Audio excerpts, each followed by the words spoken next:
Oh, Joseph, you are still standing today. So we're gonna give you just a little bit of praise. A little bit of praise just for you. Well, you went and you survived, you know what? You know we gotta give you praise. Sing that name. Oh, Joseph, we praise you. And when we do, we'll make it rain. Oh, can I get an amen? Oh, you did it. You survived and you're still alive. Well, for all you do, we praise you. Hi, this is Penn. Penn Jillette, Penn and Teller. Big guy does magic, smaller guy next to me. He does magic too. He doesn't talk that much. I want to talk about Joseph Jaffe is not famous. And Joseph Jaffe is not famous. Joseph Jaffe is wicked not famous.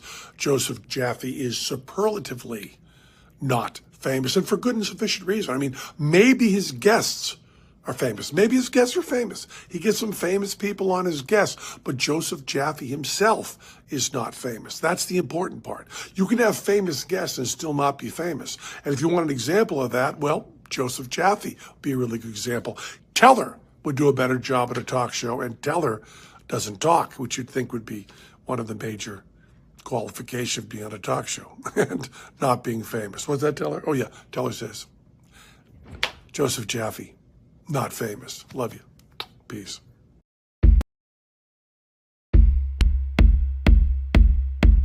A spring in your step. There is a twinkle in your eye. I can throw a rhyme down for you real quick.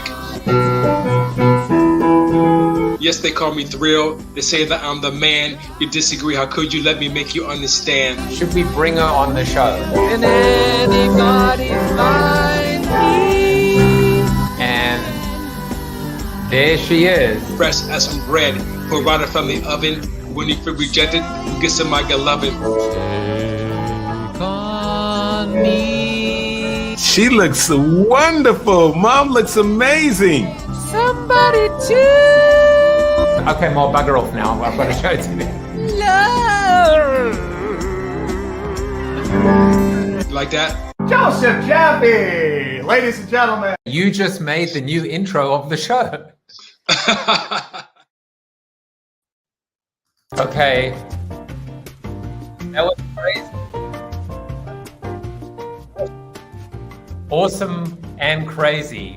I just feel very meta. This is out of body, the experience. I'm sitting here more or less in the same place that you saw in the actual introduction.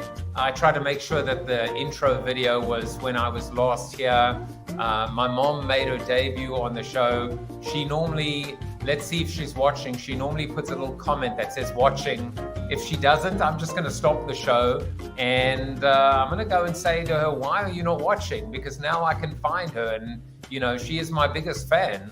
And you know, rightly so. And look, if I need to go and find her, I'll go find her, and you know, we'll just I'm prepared for it.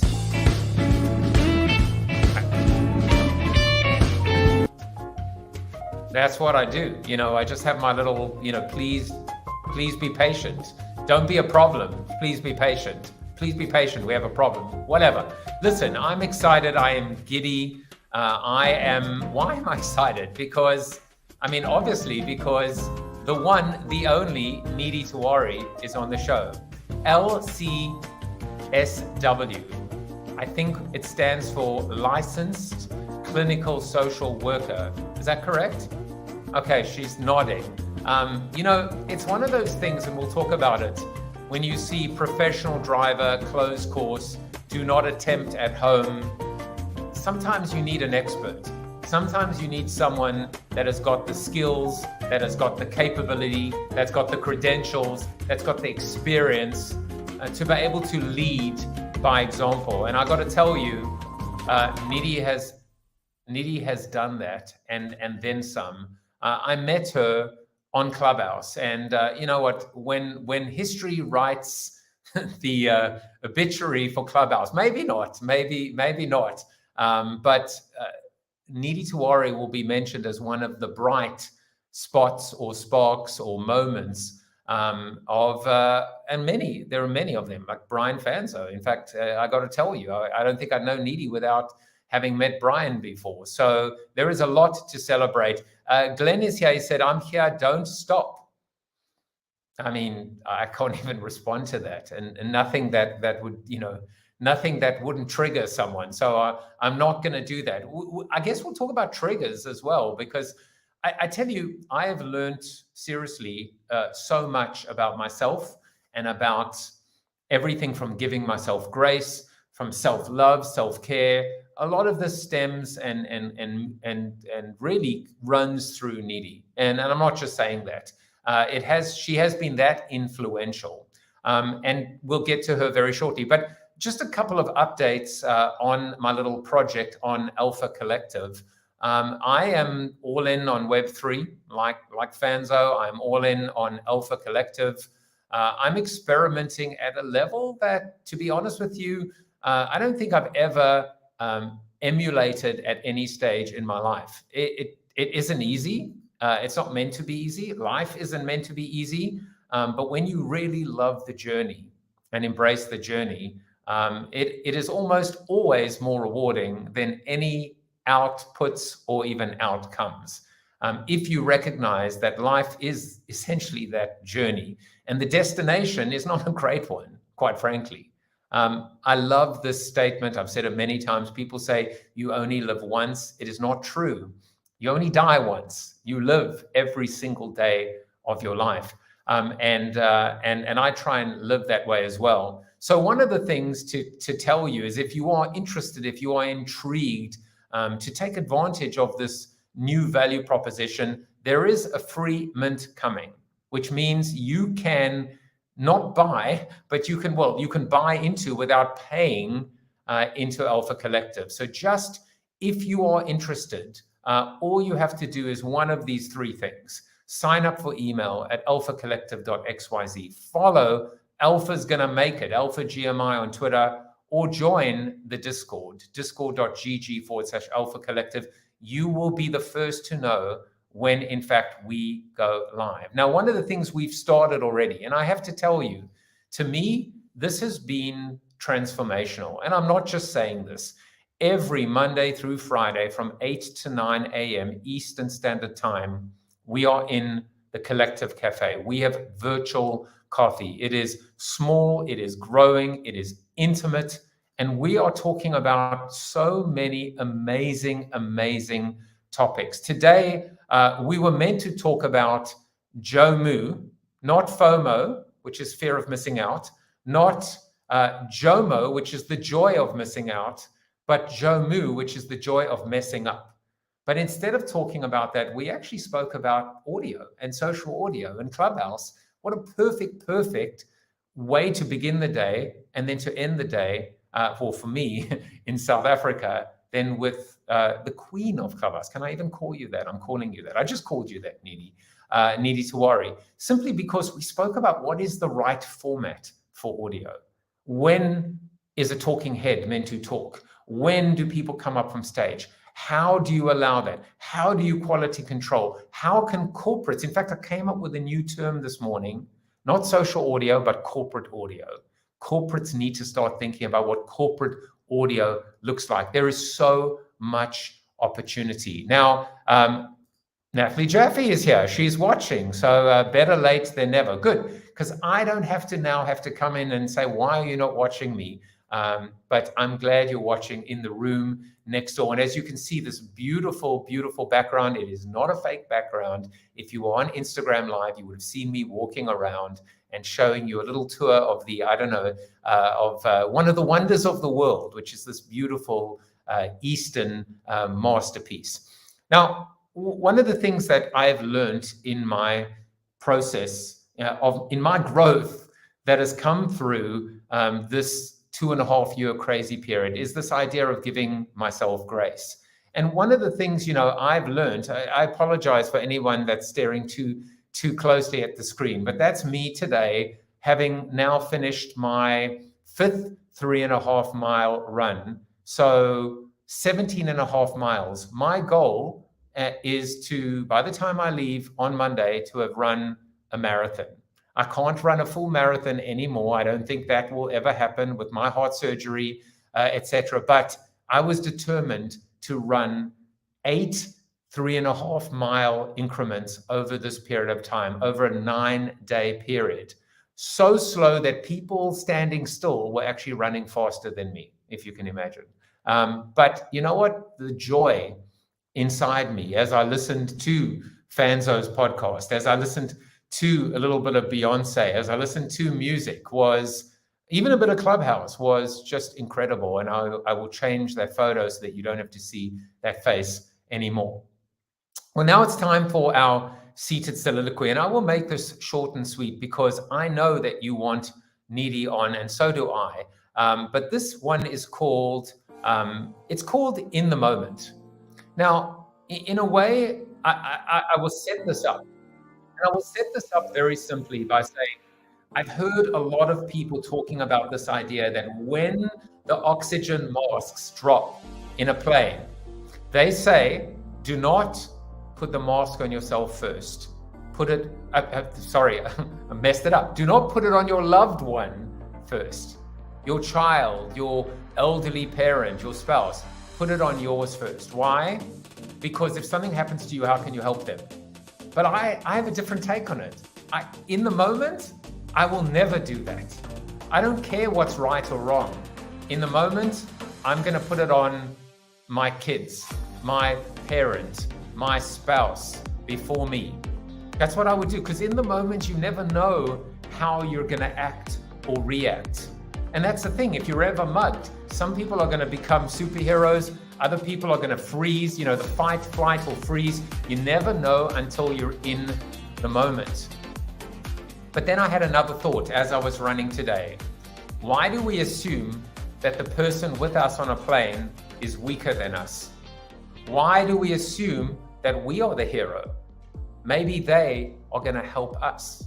Maybe they are trained as well, that if you were to put that mask on them first, just because out of protective, it's just instinct, that they're going to be able to save you and take care of you.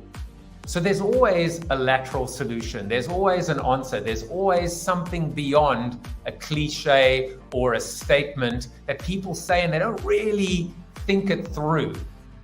In the moment, you never know how you're going to react.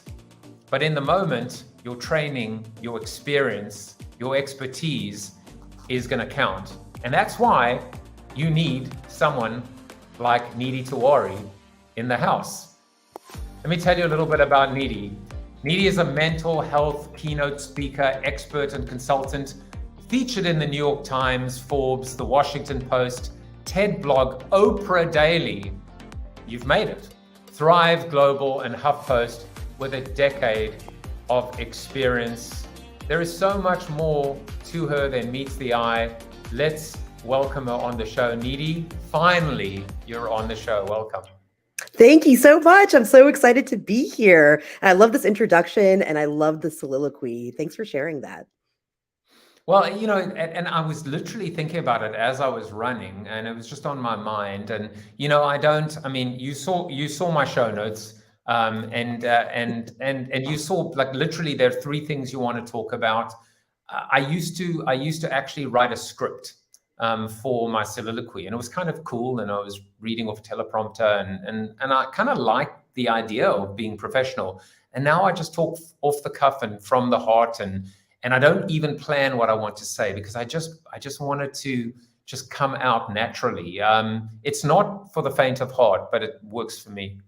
Well, I felt that. It didn't feel scripted at all. And what you said about not assuming that we are the ones that'll be the hero, that ultimately the person sitting next to us may be the one to save us, and that we have to be able to ask for that help, I think is so important and something that so many of us forget in the process of just daily life. So I really appreciated that message.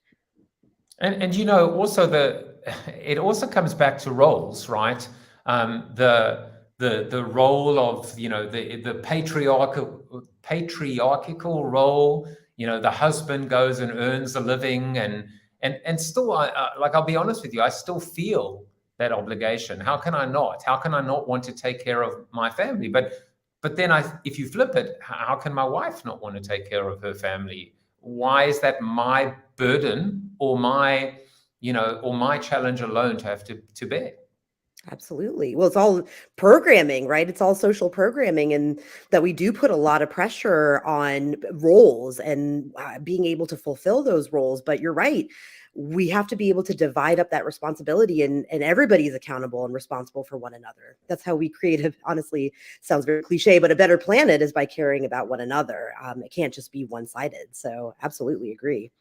Yeah, well, I don't think we're doing that well on the scorecard of looking after the planet and each other. But I want to come back to that because I think it's such an important conversation. But before I do that, if you've watched the show, you maybe know what's about to happen, which is a little segment that we call fun facts, where we go into the cupboard and we attempt to find skeletons in your past, in your dark, in your sordid past. Unfortunately, with you, Nidhi, there aren't many. That's how squeaky clean you are. Or maybe I didn't, all I know is that I looked and I looked and I looked and I just found out that Nidhi Tewari is a rock star. So the first thing we found out is that you played the drums for 10 years. So you really are a rock star. I was, at least for a period of my life. And, I wouldn't characterize myself as squeaky clean. I just think you have to go through the dregs to find all of the dirt on me. But yeah, I did play the drums for 10 years in a heavy metal band, if you can believe that. Squeaky clean me, rocking it out behind the kit. So yeah, it was a wonderful period of my life. Well, you're lucky that I'm not making you do a little drum solo for us, but I open invitation. If ever there's some video footage, maybe I could have looked a bit harder. Or if you ever perform, do you ever perform? Do you still perform? So I have my drum kit set up upstairs. So if the inspiration strikes me, I may go up there and rock it out, jam it out. But I used to tour, like I used to play pretty big venues with my band at that time. It was called Veritas. And over the last probably 4 or 5 years, I haven't necessarily played publicly. May occasionally post something on an Instagram post that has a little ditty from me, but yeah, I mostly use it as a stress reliever for myself in those moments where you're frustrated and you just want to beat the drum and rock it out.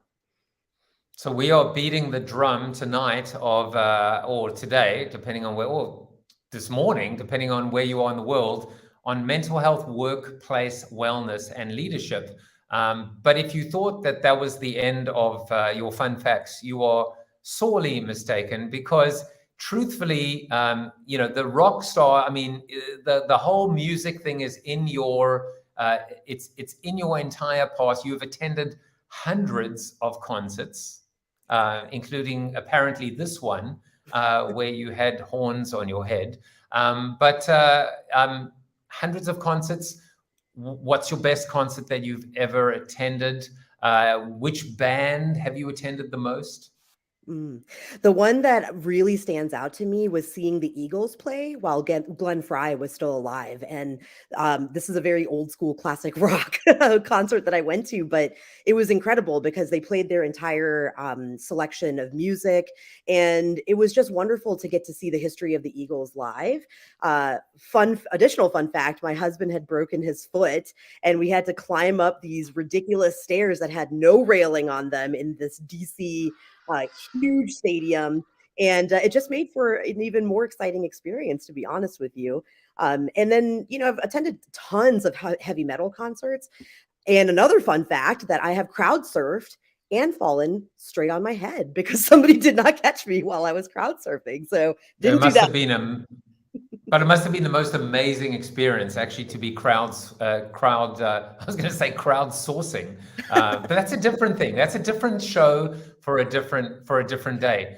What about a concert that you never attended that maybe you will never attend? Like for me, I can tell you, to Freddie Mercury and Queen. I have seen Adam Lambert and half of Queen, but just to have seen Freddie Mercury once in my life would have been the ultimate gift, and sadly that will never happen.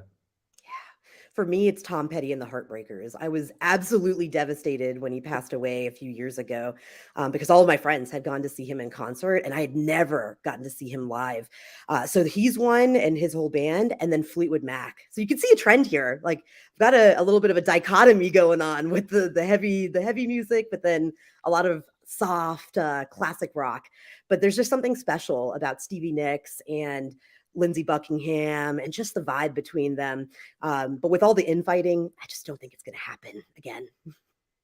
Yeah, well, I mean, or you just need some ocean spray and a longboard, and you never know. Anything's possible. It's interesting to see this old soulness of you emerge, because I mean, so you clearly must be a fan of maybe not the Traveling Wilburys, but every member of the Traveling Wilburys, like again, Tom Petty and George Harrison. So many of them have passed on, and Roy Orbison, Jeff Lynne. I mean, it was just Bob Dylan. I have the same thing in common with you, that it's old rock and it's old souls and it's just classic. It is. And there's something so special about their music. I feel like all of the rock that came after the 70s and 80s, where they created these incredible songs, it was all influenced by these musicians. And so you have to pay homage to the people that set that foundation out for everybody else to innovate and be creative off of. But that being said, I mean, Joe, I love all different types of music. I listen to The Weeknd. I listen to Aaliyah. I mean, I listen to everything, except for country. Country's the one thing where I'm like, not my jam, not my jam. Well, we're going to test that musical knowledge shortly. You'll see what I mean. Don't worry, it's not going to actually involve guessing, naming that tune. Although I do enjoy playing a little bit of hurdle. But I kind of like this idea of paying homage to the classics. We can look at Web3, right? We can look at Clubhouse. We can look at technology. We can look at progress and all of this. And I've always believed that the perfect sweet spot comes from the best of the old with the best of the new, with the ability to somehow find, it's not balance or equilibrium as much as it is a sweet spot of bringing these two worlds together. So it's probably a good segue in terms of talking about, maybe, this experience of yours, having gone through this crazy time from March 2020 onwards, looking at mental health, looking at mental health awareness, looking at the ability to help people. How much of all of that has changed now because of technology, and also because of the last 2.5 years, versus that which shall never change or must change because it is truly classic and timeless? Well, I think the pandemic was pivotal for me because I had been a victim of hustle culture up until 2020. I was working 45, 50 hours a week, building my business, building my practice. And every single weekend I was jam-packed. I just never slowed down, probably because slowing down was uncomfortable for me. I got a lot of joy and honestly self-worth from doing things. And then when March 2020 happened, everything was at a standstill. And I had to learn a way to be with myself, which was really, really uncomfortable, because being with myself meant that I had to sit with all types of uncomfortable thoughts. I had to feel things differently, and I couldn't just distract away with doing things. And so in December 2020, Clubhouse comes into my life, and it provided an opportunity for me as somebody who's immunocompromised, who had to be very locked down during the pandemic up until probably April of this year. I was really cautious.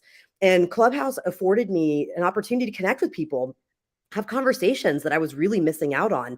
And there was something so magical, I'm sure you remember, Joe, in those early months of staying on that platform for 17, 18 hours, unhealthy level of communication going on Clubhouse.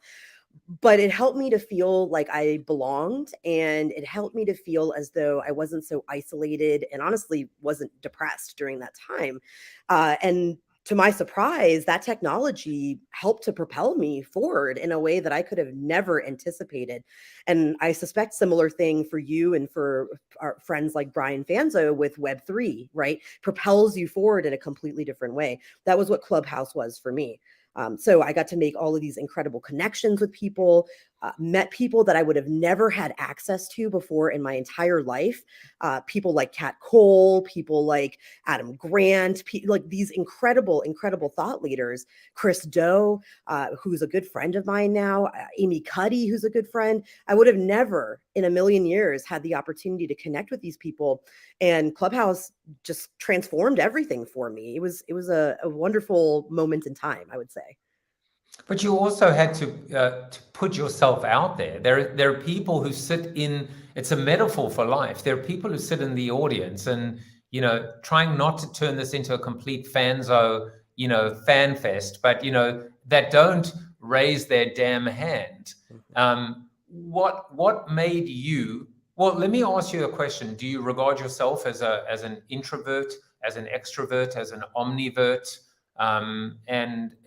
And how natural was it for you to, when you were propelled forward, that you ran with it, that you didn't push back or hide or run off to the side? Mm-hmm.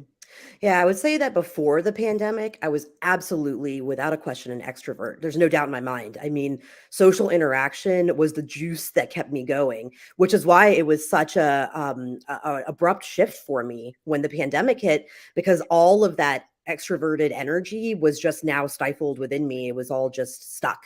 And so through the pandemic and over these last couple of years, I've become much more of an ambivert, somebody who enjoys quiet time. I like opportunities to just laze around on the weekends and relax watching Netflix, right? And I do still get energized from social interactions, but my battery runs out a bit. And so I remember when I first logged on to Clubhouse, first of all, it was like a mission trying to figure out how you work this app, because like you had to get introduced by somebody. There was an invite system, and then somebody had to kind of show you the ropes of how this thing goes. And I've always kind of been the type of person to put myself out there.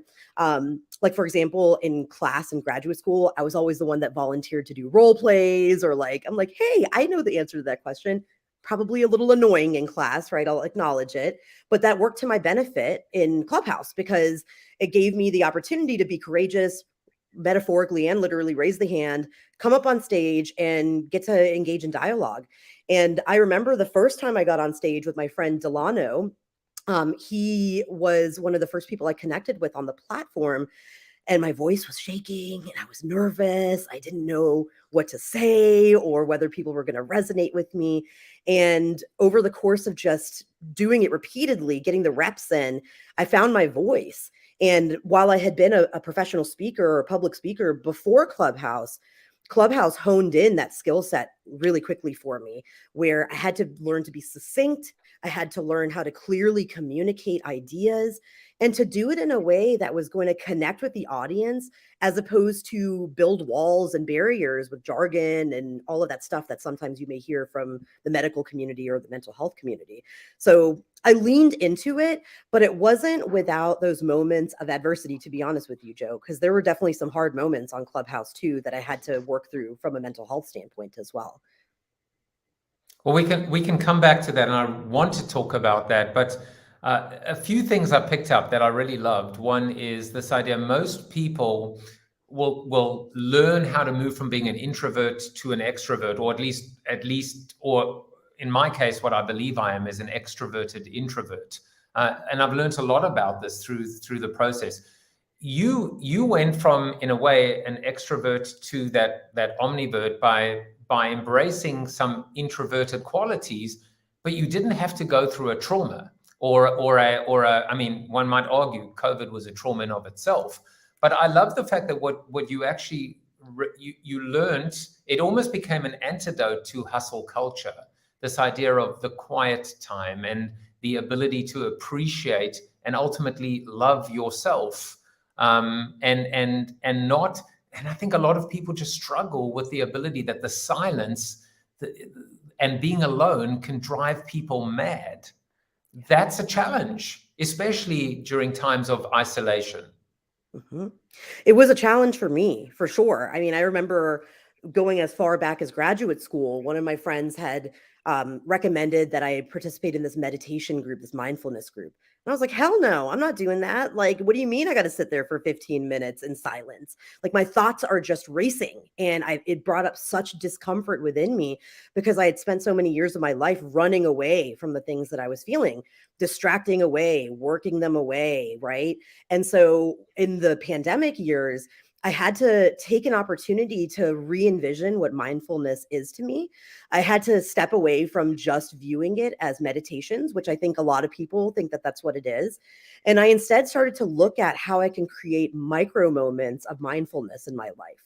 So, for example, one of the routines I got into through the pandemic, and honestly still today, is coffee is like life for me. I absolutely love drinking coffee. And my husband is so sweet. He makes me a latte every single morning, right? He like foams the milk, he puts the coffee in there, adds the sugar. He's just really sweet.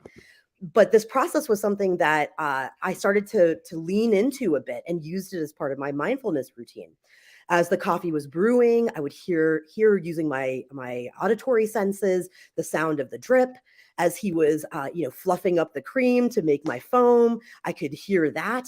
I would smell the aromas. I could taste the sweetness and the little bit of bitterness that comes with the coffee, the creamy texture, right? The warmth of the glass. All of this was using my five senses, which is a part of mindfulness, and truly being present in that moment to savor something as simple as my cup of coffee, which I had drank multiple times a day for years and had never slowed down to even notice any of those elements of it. And so I expanded it. Then I started to go outside and I would get really quiet and listen to the wind blow and hear the birds and see what types of flower, right? So you see where I'm going. Different elements of my life became mindfulness routines for me. And it allowed me to reconceptualize what it means to be present within myself. Well, first of all, I'm desperately craving coffee right now. But the essence of, first of all, utilizing all five of your senses, even at the same time, the idea of being present, but also something that I've actually written about now in this book, in Forever Changed, is this idea of the signs. Can the signs were there, but did you see them? Did you choose to ignore them? They were all around us. People talk about miracles. Every day we're surrounded by miraculousness, which can be sometimes even present in something like a cup of coffee that we overlook, that we take for granted, that we become complacent. And I love that story because I think everyone can relate to it, about this idea of like, and it's moments as well, like when I hear certain things, when I'm running, when I'm listening, even the thought about the soliloquy, I can show you to the square inch where I was on my run today. Like I it's a location, it's a pin. I have a moment, I have a thought. It inspires me, and I can almost tell you the date, the time, the place, so that it is locked in my memory forever.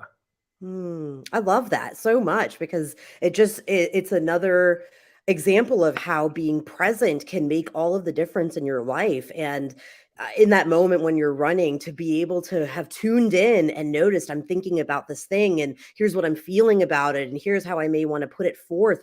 All of that is equally important when it comes to mindfulness. I mean, we have 80,000 thoughts a day, and we maybe pay attention to like 20% of them, like very small percentage that we're actually aware of. Yeah. And so if you can imagine the other piece being that the majority of those thoughts are automatically negative. And here we are not even recognizing that is the running script that goes subconsciously day in and day out. So no wonder people feel like they're struggling a lot with their well-being and mental health, because we've got this narrative that's playing on repeat quietly. It's like almost like you've turned the volume down, but it's kind of there in the background. That's what people's thoughts are. And so in those moments, like you're talking about, Joe, where you're able to just be present in your run and observe and not judge what you're thinking and lean into it and notice what you're feeling, that's powerful. It's really powerful stuff. I want to ask you a personal question, which is I've learned And I've become much more comfortable discussing things like, for example, and it happened when I was in hospital, when I had an awfully, let's just say, a depressive day, 24 hours not being able to get out of my hospital bed post-surgery, post my second surgery. And long story short, I asked for psych counsel to come in, and it was awesome because I got a 45-minute therapy session for free. And I ended up, it was a great little cocktail. I got a little bit of Xanax. I got a little bit of, I ended up starting Lexapro. And I got to tell you, it has changed my life. It really has. And I was trying to describe someone, what do they call it? An SS or an SSRD? SSRI. SSRI. SSRI. But the one thing that I don't have a lot of that I used to have is negative thoughts. The things that would, debilitate me, something small that would happen. I would drop something. I'd drop a bit of, I don't know, spill something on my clothes. I would fall to pieces. I would be an absolute mess and a wreck. But I don't have that many negative thoughts now every day. And the thought in my mind now is that a problem? Is that a problem sometimes when you don't have a little bit of fear, a little bit of negativity, a little bit of the thing that just grounds you or keeps you awake, alert, and in the game? That was just something that popped into my mind. Yeah, well, I mean, I think that when we think about something like anxiety, for example, where you may have a lot of racing thoughts, anxiety we tend to label as being negative, but there are instances where anxiety is actually highly effective. I mean, it's a great strategy, and it's a powerful emotion to experience to motivate you, but only in small doses. And this is the thing, when people struggle with anxiety long term, it's that the level of anxiety is out of bounds compared to the disproportionate, if you will, compared to what the trigger is. So an example of how anxiety could be good for you is if you've ever been nervous about giving a keynote, for example, Joe, right? I know I have been in the past. Well, then you do a lot of preparation. Like, you want it to go well. So you invest a lot of time and energy in making sure that all of your ducks are in a row, right? But where it becomes challenging is that same level of anxiety now is cropping up when you're on stage and you freeze while you're on stage, or you're speaking a million miles a minute because your anxiety is so high. Now that's detracting away from what you're trying to accomplish in that moment. So I don't view emotions or any type of feeling as positive or negative. I don't like looking at it in such binary terms. I instead view it as on a spectrum, that a little bit of sadness and a little bit of depression is expected when you hit a setback. Some anxiety is expected when you're doing something new and out of your comfort zone. It's just when it becomes disproportionate that it's something to pay attention to and to look at. And look, that thought is I heard it even Scott Galloway with Kara Swisher. I believe it was their podcast where they actually said it's the same concept with fear. You need a little bit of fear. It's actually healthy, but then you have to ensure that it doesn't overtake you. It doesn't win. So it's almost like, I get this, I know what this is. I've seen it before. I'm going to embrace it. I'm going to even allow it to just, do its thing. And then I'm going to be able to move forward. And so it's I think the ability to accept at least, and then move forward, because it's when we deny, when we sweep it under the rug, that it comes back to kind of bite us in the where. It does. Yeah. And what research finds is that the more that we ignore a feeling, the more intense it becomes. And so just as you're talking about sweeping things under the rug, eventually you're going to trip over the rug and fall on your face because you've ignored all of this anxiety, and it's going to crop back up. And so if you really want to move through any particular feeling that's upsetting or distressing, you've got to lean into it. And it doesn't have to be for the whole day or the whole week. You can take just 5-10 minutes to sit with an uncomfortable feeling, and you'll notice that the distress level decreases because it signals to your brain that, hey, I know what this is. Like, you've labeled it. Oh, I'm feeling nervous right now. Or, oh, I'm feeling, sad right now. Or I'm feeling disappointed. And there's something that helps our nervous system to calm down a little bit the minute we put a word to it and sit with it. I just want to mention to people, I'm getting verklempt. To people that are watching that today, if you want a little bit of JAFFE coin, I always give away JAFFE coin. This QR code is only live for the next 19 minutes or so. I can't believe we've been talking for 40 minutes or almost 40 minutes. But this QR code is over there, is live. You can get a little bit of JAFFE coin. It's my way of saying thank you to people that are watching us live.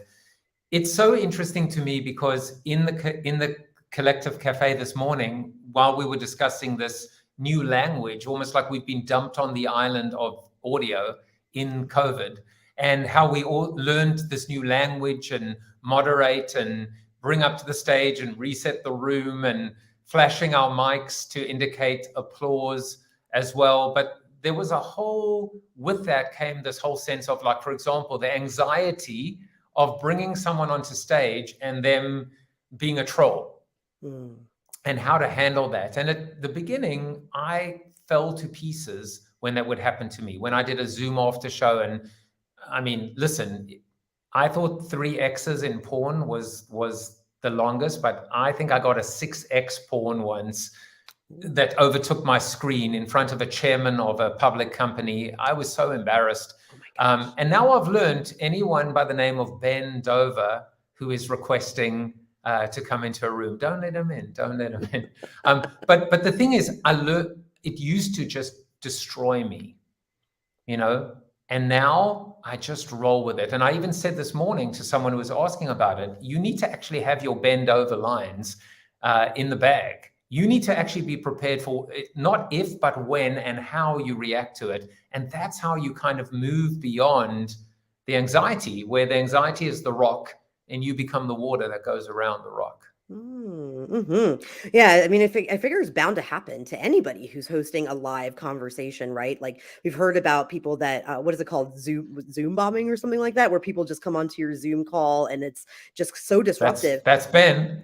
That's Ben. There you go. There you go. And even on Clubhouse, absolutely. There were times where people would come up on stage and they would try to derail the conversation. Some that would just be like, la, la, la, as you're trying to talk. And it was very rude and very disrespectful. But in those moments, of course, it's upsetting because you've taken time to curate a conversation, especially in those early days when we were all really focused on content creation on the platform. And eventually I was like, you know what?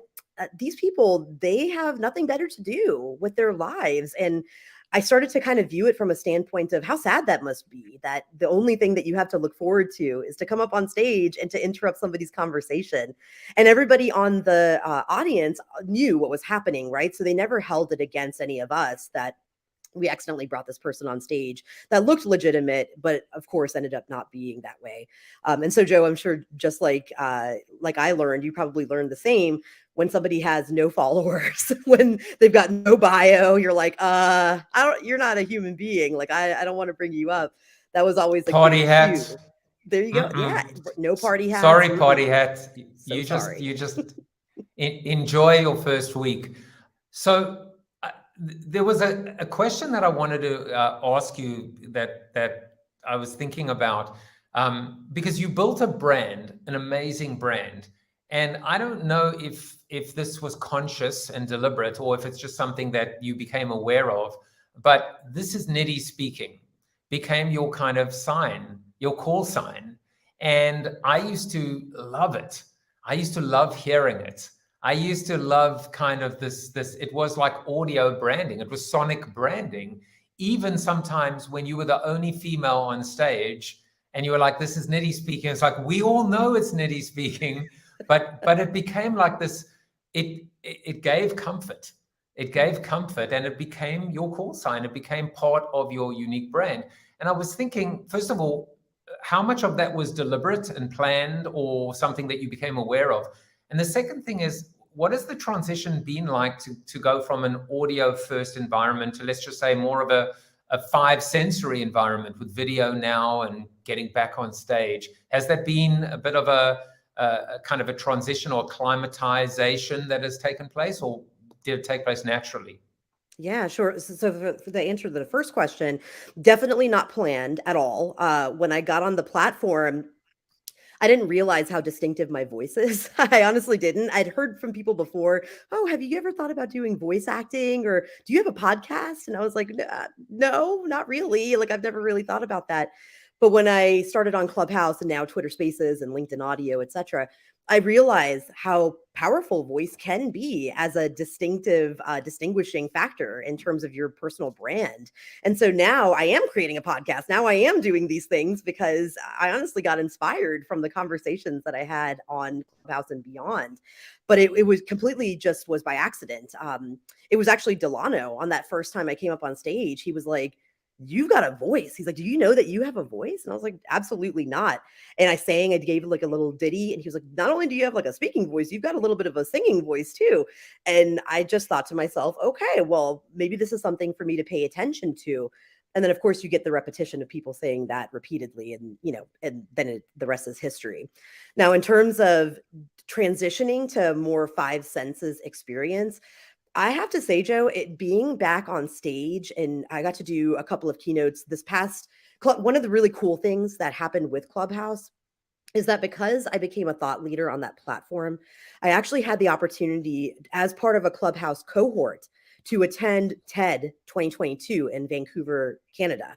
And I was invited to go gratis. So they waived the $10,000 ticket for me to attend. And being there in person, it was my first in-person event, was absolutely incredible. And it got, I felt reinvigorated to get back on stage.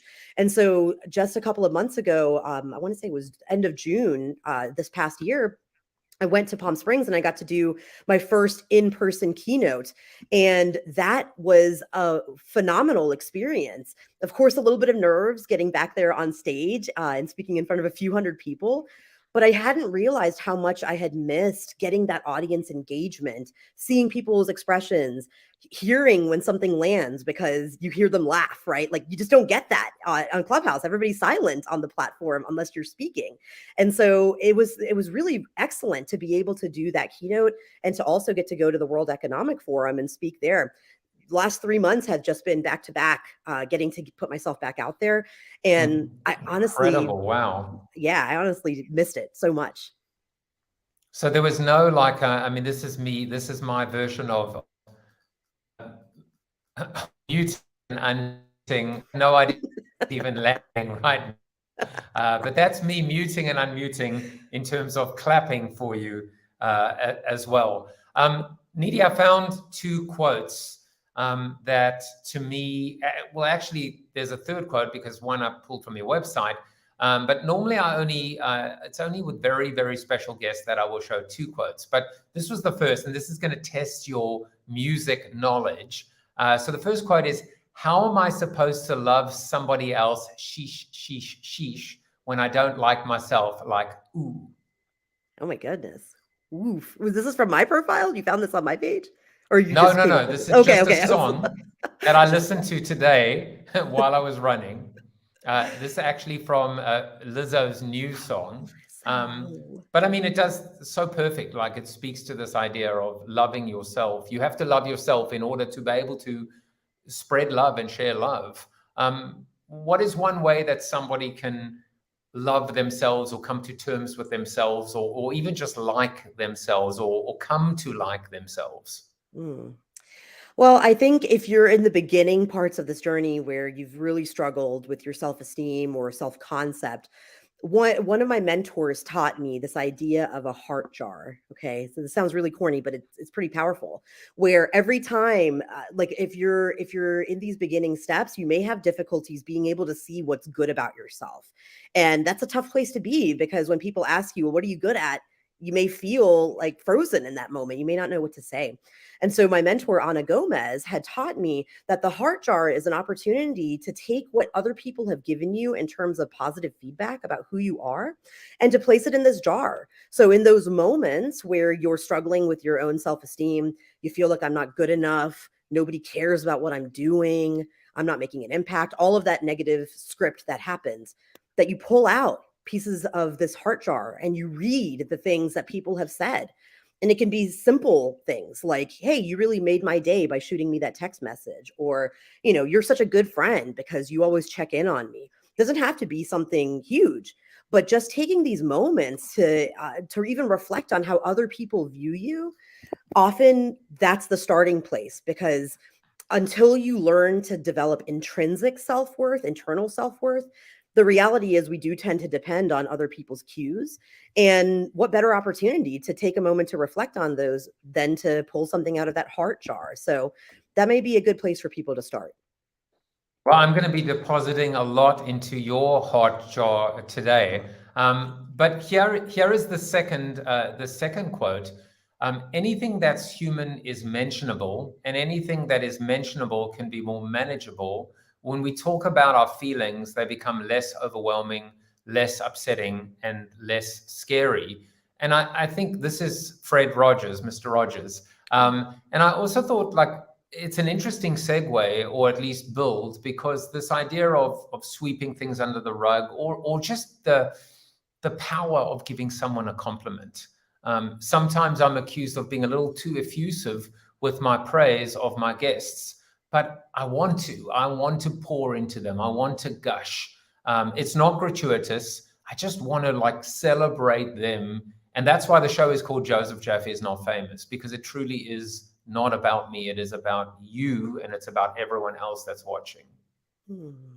Wow. Well, I want to pour into you because I think that you've done a beautiful job with this podcast, Joe. And I think that having seen you grow on Clubhouse, having seen what you're doing now in Web3, I just think it's amazing. And it's so inspiring to see you be such a cutting edge change maker. And I know that what you're doing also with teaching and speaking, I've been following you behind the scenes, right? And I just think it's remarkable. So I want to pour into you. You're the one. You're I'm the a one. lurker. Huh? I've been lurking. You can lurk any day. Now, someone who is not a lurker is Whitney Lauritsen. Today, well, actually today is Thursday, but Whitney, and it's funny because here's a little fun fact. Nidhi was going to be a correspondent on the show at one point. And Nidhi, I told you, if I didn't tell you then, I'll tell you now, the door is so wide open anytime you want to come back on the show that it is literally off its hinges. I took the door and I've turned the door into firewood. But you know, one of the things that I recognized was the importance of mental health, mental wellness. And so Whitney Lauritsen, who has the well coin on rally.io, sent this in today because, well, Wellness Wednesday, Wellness Thursday, and it is called Curiosity and Joy. Hello from a little nook in my childhood bedroom in Massachusetts where I'm visiting my parents. Today's tip comes from a conversation I had during a well-being coaching session in which my client talked about how she saw some well-being practices as work, as something she had to check off on her to-do list, as something that she needed to be productive and efficient at.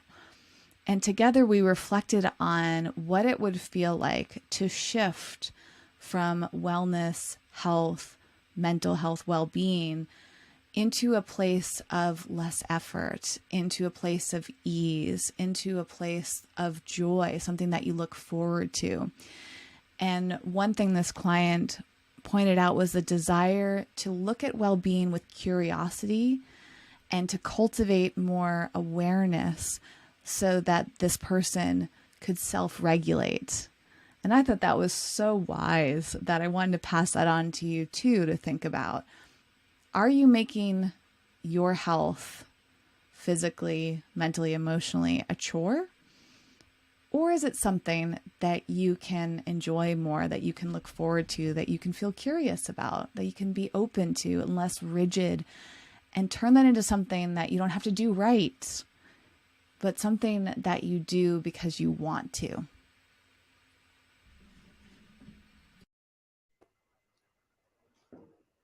Love that. That was beautifully said.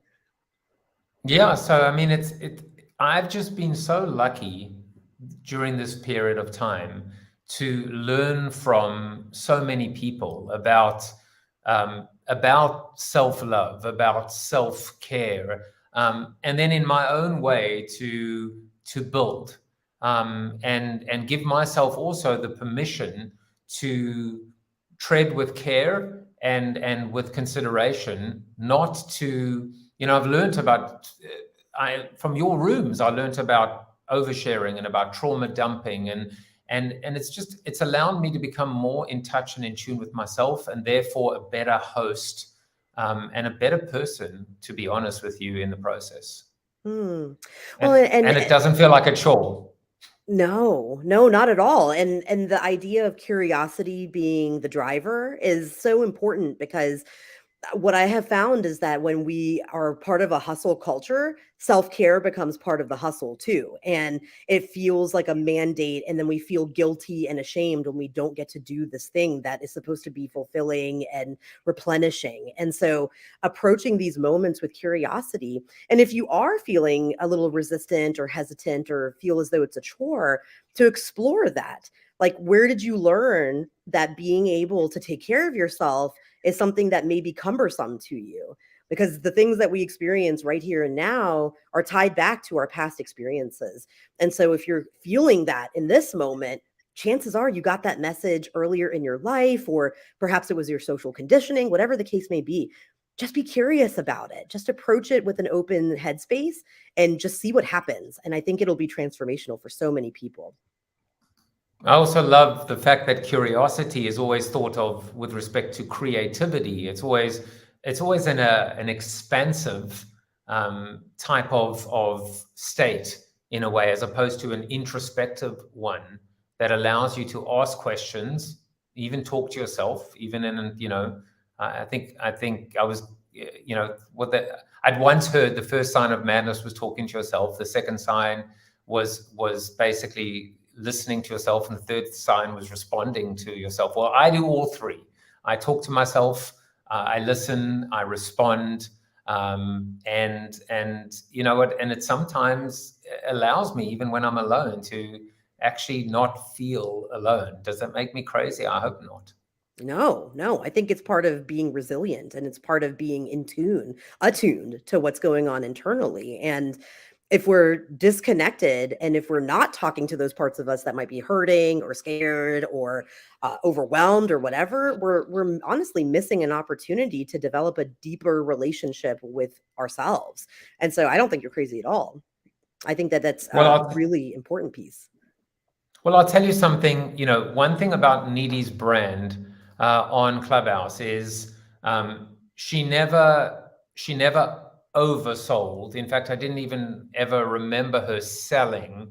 She's graciously and kindly given to people, and in doing so, established herself as a true subject matter expert. Now, this is the beauty of the way I do the show, which is we're like, hey, Nidhi, what do you want to talk about? Mental health, workplace, well-being, and leadership.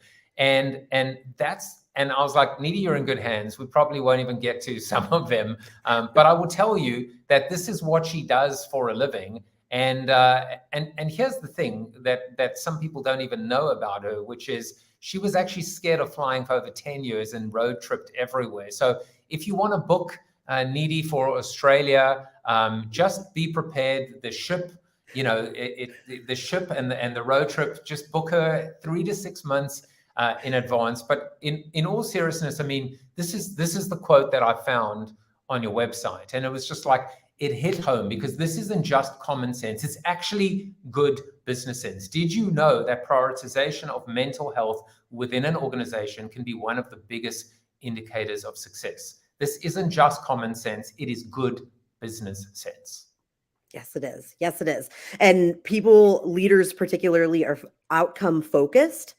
But what they don't realize is that the outcomes are built on the foundation of trust and well-being. And so if you want your organization to thrive and to be successful, you're going to have to address mental health and well-being within the workplace, because especially through these last 2 years of the pandemic, the separation between our work lives and our personal lives has become thinner and less existent. And in some ways, we've built up better boundaries, but it doesn't, what I mean by that is that we carry what happens in our personal lives into our workday when we log into work or walk through those doors. It doesn't stop. And so as a leader, if you're missing what's happening with somebody personally, you're missing the opportunity to connect and to support and to improve those outcomes. So that's why I think it's just so important, Joe. And people honestly think about mental health as still taboo or stigma or fluffy, but it's absolutely imperative.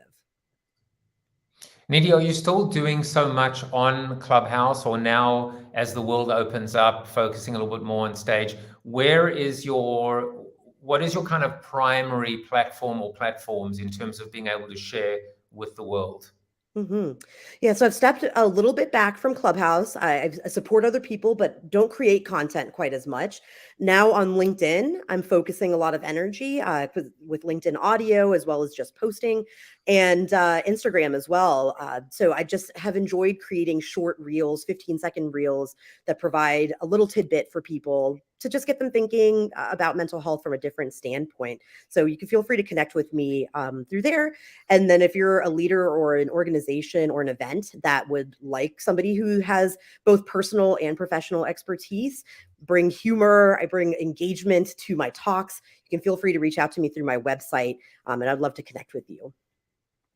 And she also brings a lot of hearts that you can deposit in your heart jar as well. Nidhi, it's been, interestingly enough, I've just reached out to Delano as well to come on the show, like all these OGs from Clubhouse, and I'm realizing, why haven't I brought them on the show as well? So when you talk to him next, just mention that you were on the show and it wasn't completely awful. It was just partially awful. But it's just been I was thinking to myself that it was the end of the day. It's 7:30 at night here. I was feeling a little tired, and I was like, I really wanted Nidhi to be on the show, and I was like, I hope I get the energy. And you know what? Just the second I saw you and did that crazy Instagram live, I was where I needed to be. The 5 senses enabled me to be present, and I'm so happy that I was, and I hope everyone watching enjoyed it as well. Oh, thank you so much. I appreciate you fitting me in, especially while you're in South Africa. And I would love to come back. This was wonderful, and I'm really looking forward to it. Thank you again. And I'll tell you, someone else who really enjoyed you today, and if you've watched the show, you know what's coming, was Chuck Norris. You are Chuck Norris approved. Woohoo! My life is complete Exactly. now. So is mine, and we will be back next week, back in the US&A, as Borat would say. Take care, everyone. Bye-bye. Thank you for watching the show about hope, positivity, optimism, and if there's time left over, a little bit of marketing with your host, multiple author, and global keynote speaker, Joseph Jaffe. If you like the show, tell a friend or two. Please subscribe to the show, and if you want to get inside news, previews of upcoming guests, and much more, visit josephjaffe.com/subscribe to sign up for the show's newsletter. And despite the best ministrations of your wife, you still look ugly.